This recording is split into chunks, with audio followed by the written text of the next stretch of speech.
Taste the Daily.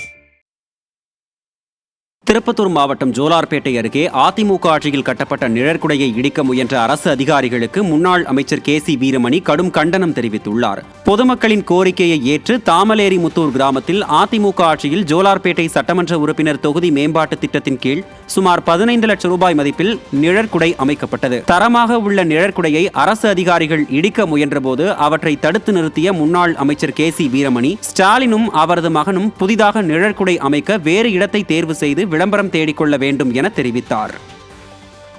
தலைவர் படத்தையோ உங்களுடைய முதலமைச்சர் படத்தையோ உங்களுடைய துணை முதலமைச்சர் படத்தையோ போட்டு நீங்கள் ஒரு பேருந்து நிலையத்தை கட்ட வேண்டும். வேறு இடத்துல நீங்கள் கட்டி எல்லா இடங்களிலும் இன்றைக்கு பார்த்தால் தமிழகம் முழுவதும் இதே போன்ற நிலையில் தான் உங்களுக்கு நீங்கள் கட்டி கொண்டிருக்கிறது. எந்தவித ஆக்கப்பூர்வமான பணியும் உங்களுடைய ஆட்சியில் நடைபெறவில்லை. அது இதை போன்ற மக்கள் விரோதமாக அந்த இடத்தை பயன்படுத்தக்கூடிய நிலையில் இன்றைக்கு சீர்கேட்டு ஏற்படுத்தக்கூடிய நிலையில் இருக்கக்கூடிய பேருந்து நிலையங்கள். ஆக நீங்கள் இதிலிருந்து ஊர் மத்தியில் இதை கட்டுவது எங்களுக்கு